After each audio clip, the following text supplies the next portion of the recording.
इस कलिकाल का बड़ा अवगुणी स्वभाव है।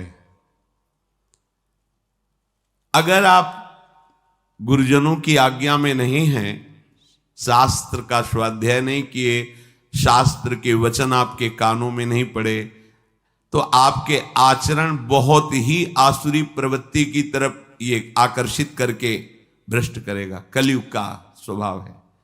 इसमें प्रिय वस्तु होती है व्यभिचार, इसके स्वभाव का।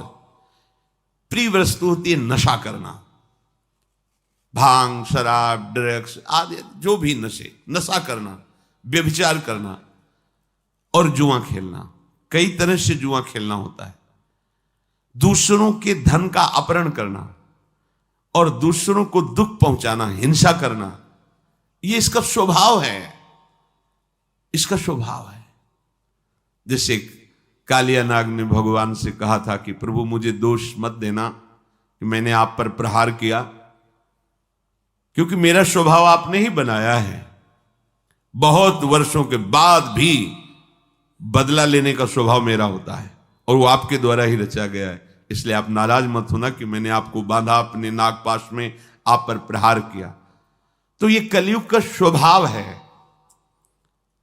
अगर आप भगवद आश्रित नहीं हैं तो शराब पीना आपको बुरा नहीं लगेगा। देखो, सब कोई जानता है। जब हम यहां से बोलते हैं तो कोई कह सकता है कि ये निषेध क्यों कर रहे हैं, लेकिन आप अपने हृदय में बैठ करके थोड़ा विचार कीजिए, क्या ये आपका स्वास्थ्य बढ़ा देगा? कितने ऐसे हमारे सामने आए हैं जिनके लीवर खराब हो गए, जिनका जीवन खत्म हो गया, उनके परिवार के जन भी हैं। हितदाम में जब दिया कि बहुत शराब पी, अब तो डॉक्टर ने कहा अब मरने, और कुछ दिनों में पधार गए। देखो, क्या आपका स्वास्थ्य इसमें अच्छा रहेगा? नहीं। क्या आपको समाज में से सम्मान मिलेगा? नहीं। नालियों में इधर उधर बेहोश होकर के गिर पड़ते हैं, शरीर की सामर्थ्य नहीं रहती। तो इससे क्या परमार्थ बनता है? नहीं। इससे क्या धन की प्राप्ति होती? नहीं। जब कोई भी लाभ नहीं मिलता, केवल प्रमाद और केवल हानि है, तो आप सोचो आप ठगे जा रहे हो कि नहीं ठगे जा रहे हो?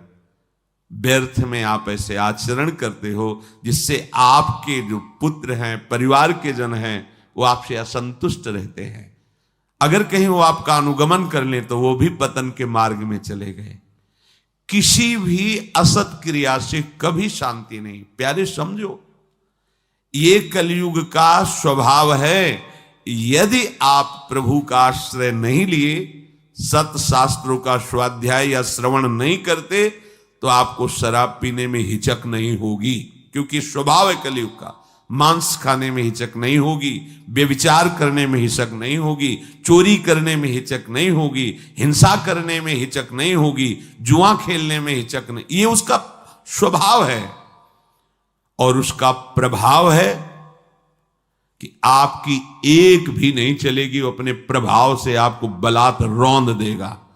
इसलिए हित सजनी स्वरूपा महाप्रभु कह रहे, पाए जान जगत में सब जन कपटी कुटिल कलयुगी टंचु। तो कह रहे अगर इस कलयुग के प्रभाव से तुम्हें कोई बचा सकता है तो इसका एक बहुत बड़ा गुण है।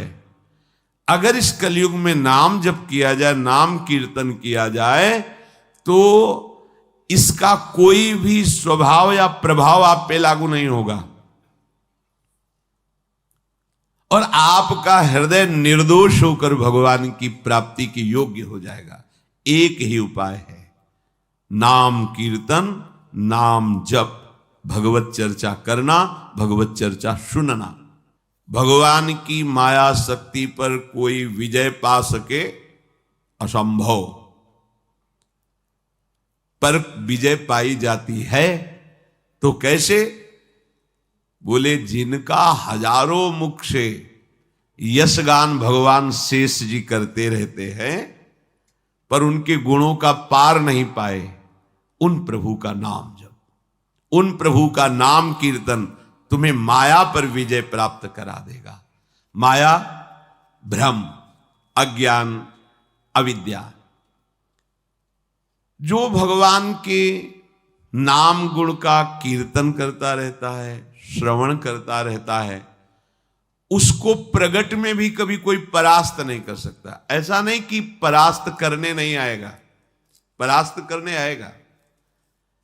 काम, क्रोध, लोभ, मोह या संसार का कोई व्यक्ति, घटना, परिस्थिति आते हैं, विघ्न तो आते ही हैं, सबके जीवन में आते हैं। पर नाम चल रहा है, बड़ा चमत्कार जीवन में प्रकट होता है।